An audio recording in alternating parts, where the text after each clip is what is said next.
Po slovenčine opäť switchneme trochu do angličtiny, takže ja by som vám rád predstavil ďalšiu prednášku, ktorá bude v rámci tohto druhého bloku. Bude od Davida Colebatcha, ktorý je CEO a Chief Migration Hacker z Tidal Migrations, a témou bude Migráciami modernizujte vaše IT systémy. Takže nech sa páči. Good morning. My name's David Colebatch, and I'm here today to share a recent case study from a Canadian public sector client who embarked on a cloud migration journey for legacy applications. Public sector is an interesting one for me. I find that the public sector organizations we work with have urgent missions to support citizen-led services. Things like pandemic response has become a very critical service for people to lean in on. And the public cloud has provided these public sector agencies with the type of agility and security they need in order to deliver on those urgent missions. In this case study, I want to talk about how transformative cloud migrations delivered faster time to value than a traditional infrastructure-based lift and shift approach. It also delivered far greater ROI to the business from year one. And one statistic that jumps out in this case study is how they were able to report 95% less code post-migrations, which is fantastic. And I'll talk a bit more about that at the end of the presentation. In fact, for the remainder of the presentation, I'm going to cover three things. What their driving force for cloud migration was, and some of their secondary objectives, as well as the tactics they employed to execute on their strategy of cloud migration, and then finally, some of the outcomes that the business users reported. So, their driving force. The customer's business case really summarized in infrastructure refresh. In fact, it was right there on the project charter, infrastructure refresh. The types of infrastructure that they had was legacy IBM AIX servers, some Solaris, old versions of Linux and Windows running on VMware, as well as some mainframe components. The business case really highlights the number of vulnerabilities in the applications. In fact, pre-discovery, they knew about 1 or 2 vulnerabilities. Post-Tidal migrations discovery, 100 plus vulnerabilities that were critical were identified. So during that discovery phase, we also analyzed 9 million lines of code. 2 million was just Java alone. We discovered many unsupported libraries and aged software just because, legacy apps tend not to be updated very frequently. And so that stuff was all discovered. Now, I've highlighted a couple passages within their business case for you. Key here was infrastructure refresh, but also updating their apps with the latest technologies and security policies because they want to maintain better application stability, better security and performance. And so when you unpack that, this client not only wanted to refresh their servers, and they used the cloud as a way to do that or avoid that, but they also wanted to pay off some technical debt they had within their applications going forwards. So to look at some of the technical debt in here, whilst the hardware platform itself was over 7-year-old, the application's code bases were 15 to 20 plus years old. Lots of old apps. And I think if you think about how you interact with your government online, you can recognize these traits too. Old style sheets, table views, little web apps that sit in the middle of your big monitors. This is typical for public sector organizations. One of the misconceptions that we come across in large enterprises is this idea that the amount of code that they've developed over the last 10 to 20 years is seen as an asset. And so the line of code count here, you need to flip that picture and say it's not an asset, it's a bit of a liability. Because there's a productivity in large code bases that says one developer can maintain about 2,000 lines of code per annum. And so if you have millions of lines of code within your applications, you would need to have hundreds or thousands of developers to maintain that and keep it current. And most of these organizations don't have that. They're in maintenance mode with a skeleton crew, and the best they can do is patch the hardware and patch the operating systems and things like that. So if I'm describing this to you and that's resonating with the state of the union in your technology footprint, this talk is definitely for you. So some of the problems that we needed to address as the client went through the discovery phase was the applications over the years had become quite tightly coupled. Legacy apps are there because they deliver value to the business, of course, but over time we tend to add band-aids from one solution to another.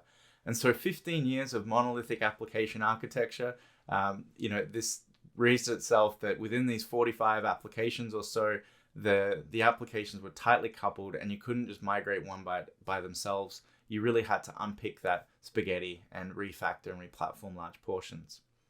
The other big problem to solve here was the corporate security strategy. So within this enterprise, cybersecurity had really stringent requirements. They could all be met and satisfied in the cloud, but it required us to educate the cybersecurity team on exactly how that was possible. In their view, it wasn't possible, but when we were able to articulate and show them how the cloud works, things went a lot more smoothly. The other two big problems was the skills gap and the lack of access. And so one common trait in enterprise cloud migration is that people haven't done it before, but we're asking IT staff to migrate to the cloud. So definitely identify where do you have cloud native skills within your organization if you're about to embark on this journey. And if not, bring in a partner like Alita Technologies to help deliver on that cloud migration with you. The lack of access one is another key tenet. In the past, in central IT organizations, we tend to put ring fences around everything and keep people away from it. But in the cloud, we want a much more liberal access model, decentralized, give our ministries access to the cloud so that they can deliver their own services. And when it comes to cloud migrations, making sure the migration team is enabled and empowered is super critical as well. The guiding principles from the client out of their business case was that they wanted to be able to build on their existing cloud-first program. So within this organization, they had set a cloud-first strategy, and they used the Tata Migrations application framework as well as our migration methodology to enhance and extend their own cloud-first programs where applicable. So that allowed them to really go fast within a justified way using best practices and keep their customer security teams very, very happy. So tactics. Some of the tactics that they use to employ are really key here. You would have heard before of a cloud migration factory. I want to make sure we're talking about the same factory concept though, because there's two types. The cloud migration factory that more and more organizations are using now is one of a cross-functional team, where instead of having large 100-person migration teams, we have small 5 or 6-person cloud migration teams that can work with one line of business at a time or one segment of an application portfolio at a time. And in order to scale up our migration velocity, we simply add more of these cohesive teams to the trade. So the teams are cross-functional. They include cloud architecture and cloud development specialists. Usually they have a representative from the business as well. So a customer or user advocate is front and center in there. And so we provide the clients with a cloud migration playbook. It's part of the Tata Migrations governance framework, which we teach. And over time, this model scales out quite well. You might start off with one large cloud migration team like the large bubble on the left, but as you adopt this cloud migration strategy and framework, you can see how you can descale to smaller teams in order to later scale up your cloud migration velocity. And that works really well. Some of the great benefits as we leaned in and watched the client follow this process was having about 80 people involved with cloud skills and able to execute autonomously across public cloud platforms, which was really sweet.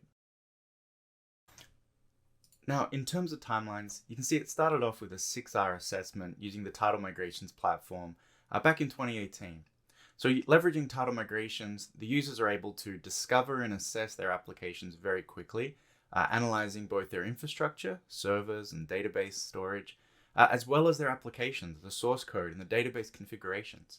And the Tata Migrations recommendation engine will then provide the users with a bespoke 6R model for each of their applications to transform to cloud. Now, kicking off in January 2020, looking at the assessment results, discovering which issues they would need to solve for as they migrated, which bits of their applications were going to go cloud native, so switching out on-premise Oracle databases for cloud native databases, for example, and which bits would be lifted and shifted. And so by taking this approach, the customer was able to empower a team that was cross-functional in nature and able to execute autonomously on the migrations with the right tools enabled to them. This then took them through to June 2021 when they closed out and they'd migrated successfully a bunch of applications, and we'll take you through some of those journey steps in the middle now. The Tata Migrations process that's been tried and tested across public sector really focuses on these 12 steps. The red section is around discovery and making sure we identify the organization's goals and drivers.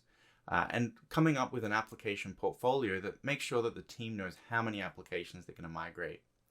The green assessment phase both encompasses the preliminary assessment, which conducts that 6R analysis through the recommendation engine, as well as detailed planning into step 6 and 7.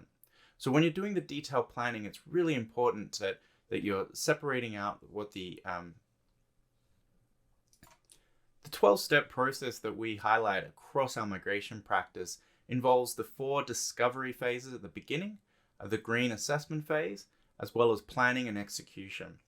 During discovery, you're identifying what are your project's objectives and goals, and making sure that that feeds into the recommendation model later about which application should be refactored, replatformed, or rehosted to cloud. As you go through those steps, you're going to uncover issues within your applications early on, as opposed to at the execution phase when your plans are already ironed out and your customer expectations have been set. So really important to leverage these data-driven insights from the platform in order to be able to better plan a more confident migration to cloud.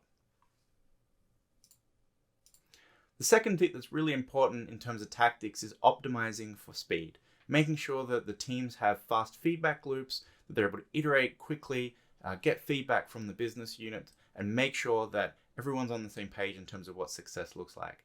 And so there's 4 primary tactics that we used here to optimize for speed. Number 1, leveraging Agile. This isn't common in IT. A lot of IT practices will have traditional waterfall processes, or they'll have ticket systems within an ITIL or ITSM framework. But we find that in cloud migrations, it's really important to leverage what developers have been using for a long time, leverage Scrum, get people working together, and things move a lot faster. So that was fantastic to showcase how Scrum could be applied to infrastructure refresh projects in the cloud. The second thing we did was make sure that we leverage cloud native services where possible. So rather than, say, recreating the wheel and creating bespoke Oracle workloads in the cloud, leverage the cloud provider's managed database services. And that's just one example, but it was a common theme throughout our migration journey with this client. The third thing was making sure we maintained direct access to the business. There was no middleman. The migration team were able to demonstrate what their applications looked like in the cloud. So if there were changes to be made, they were doing it in line with the business needs. And when there weren't changes, the business understood what they were getting at the end of the day. And so that alignment of key stakeholders with the migration team, without having to go through a rigorous process, really allowed us to move very quickly in this case study. And finally, leveraging pipelines and automation is really key. By the time we actually execute production cutovers into the cloud, teams have practiced the production migration a dozen or so times. They've iterated multiple times, validating that the migration is sound, validating that the business is happy with the results, and that the data quality is there. And so by being able to leverage automation, we're able to scale out our practices more quickly. As patterns emerge, we can share code across migration teams. When it comes to disaster recovery, for example, we already have the code needed in order to provision our application stacks into other regions in the case of disaster recovery. And so that's been really powerful to make sure the teams are operating quickly. I want to move on to outcomes, talk briefly about some of the business felt outcomes that we had on this project. The biggest one I led with earlier was that 95% reduction in code. This was just fantastic, and it came from a business area where they thought that they'd invested in an asset over 20 years, but realistically, they were recognized that some of that code base was holding them back from making the improvements that they needed to the applications. And so the migration team, within months, had already recreated the application using latest and greatest frameworks like React and Node.js, and were leveraging cloud native services, as well as streamlining the application delivery model by improving the agility of the code base. They also brought the hosting costs way down. In fact, in this instance, the client had hundreds of thousands of dollars annually in just hosting costs that were now replaced with serverless costs. The bill for the month was 27 cents.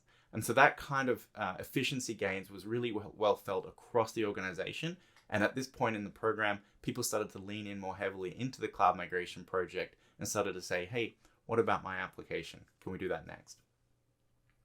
What that looked like, to make it real, is the number of line of code for this RIS application was just dramatically shortened. A lot of it was Java, a lot of it was XML that was able to get removed and bring the code base down to something that was manageable by a small team. And the maintenance team was small to begin with. They were unable to maintain the existing code base. No one really acknowledged that though. Other outcomes of this approach, again, this is part platform, part methodology, knowledge transfer, really key. If you follow the title migrations methodology for cloud migration, you're bringing cross-functional areas of the group together to do knowledge transfer. And at the end of the day, what that means is that you've got a team of people who not only know cloud now, but they also understand their applications better, and they're able to deliver better citizen services. The client went through 34 project sprints with a cross-functional team supplied by a partner as well as their own staff. They removed over 100 vulnerabilities from their applications and removed over 1 million lines of code at the time the case study was prepared. Some of the other outcomes were the ability to create storybooks and component libraries and reusable modern software that could benefit the organization long-term after the cloud migration was done. Just a few looks at their before and after. So old application user interface on the left, new application on the right. Things like single sign-on were implemented that they hadn't done before. Old accounts were archived. The whole application framework got a new lick of paint, which the business was really appreciative of. In fact, so much so that we got a feedback from the business at demo days and then after we were gone, saying things like, everyone in the office is really happy with the refreshed apps. My application's looking great, and I can see how this version of my application will be easier to use and maintain. And that was really, really important to them. So thank you for listening to me talk about this case study for public cloud migration in the public sector. If you have any questions, comments, or feedback, please don't hesitate to drop me an email, david@titlemigrations.com, and I'll talk to you soon. Thank you.